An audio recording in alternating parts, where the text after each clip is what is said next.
Yes, if you wish to pass information to a distant future, if you wish it to be preserved, you wouldn't be smart to just write it down.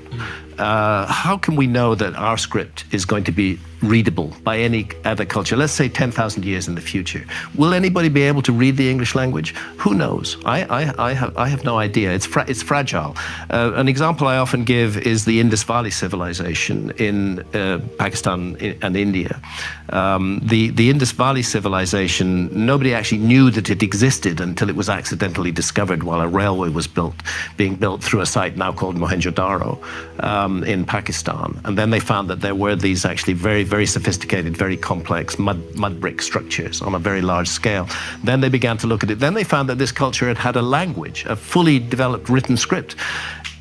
It's about 5,000 years old, but there isn't a single Rosetta Stone that enables us to translate that script into any more recent language. So we can't read that script. The script exists, but we can't read it. So there could be all kinds of information in that script, which tells all kinds of things about our past, but it's not readable. And how long ago were they thriving? 5,000 years ago. Wow. One of the interesting things in the Indus Valley Civilization is that there is a particular seal that has survived, a seal that would have been used to stamp an imprint onto cloth or something like that. It's called the Pashupati seal, and it shows a figure which is recognizable as the god Shiva, who is of course an important deity in Indian culture to this day and in the Vedas, and it shows that individuals seated in there you are, that's the Pashupati seal.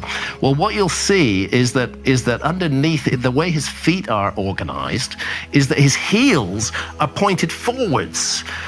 This is a really difficult yoga position, to sit like that and have your heels pointed forward. You've got to kind of almost disjoint your legs in order to do that, okay? And the problem with that is that it's an advanced yoga position. It's found in a seal that's 5,000 years old. We have to ask ourselves, how many thousands of years before that was yoga being developed? Holy shit. You know, again, there's a hint of a lost human culture in this. The posture is called Mula Bandhasana. And I certainly can't do it. Unbelievable. Because what do we date modern Indian civilization back to? Is it 5,000 years ago? The Indus 4,000. Yeah, since the discovery of the Indus Valley Civilization, you know, we have to accept that civilization in India is at least 5,000 years old. The largely and correctly discredited notion of an Aryan invasion of India needs to be abandoned as well. Yes, there were multiple cultures moving back and forwards, but Indian culture is extremely ancient. 5,000 years. Yeah. And Indus Valley, that's like a thing you'll learn about in textbooks. Yeah, right? Yeah, you learn about it now. Accept it, yeah. But what most people don't realize was nobody knew it even existed. It was a lost civilization. And the language is completely independent. There's no connectivity to anything. Nobody can connect it to anything. Wow. We don't know what it was. There's some suggestion that it may have been Dravidian peoples, the peoples who are now found primarily in southern India. People, the Tamils. As a matter of fact, my wife is Tamil. Gotcha. And that's been very helpful to us when we've been researching in southern India. We did a lot of diving in southern. My wife is a photographer and a diver, as I am, and we did a lot of diving in southern India. So it was great to be able to talk, for her to be able to talk in their own language to Tamil fishermen and Tamil divers, and see if they'd seen any weird stuff underwater, which they certainly had, and they took us to diving on structures that are a fully formed city off the town of Mahabalipuram. Now, you speak about this in the documentary, but I think this is really important to understand as well, that most of human civilization has been organized around water, right? Close proximity to water, obviously you can fish, travel, etc. And as the water levels change, some of those ancient cities could be completely covered. Yes. You've recovered some of these. You've seen. This is one of the things that I think is missing from our understanding of the past.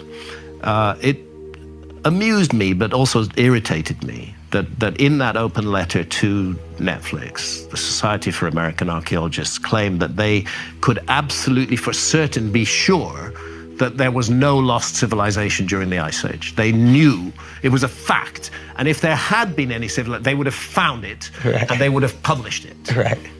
Well, how do they know that there was no lost civilization then? Because it's really important to understand that archaeology is often driven by accidental finds. A lot of archaeology, particularly in the industrialized countries, is the result of somebody building, there's a huge building project going on. Maybe a housing estate is going to be built, maybe a road is going to be built, maybe a railway is going to be built, maybe a dam is going to be built.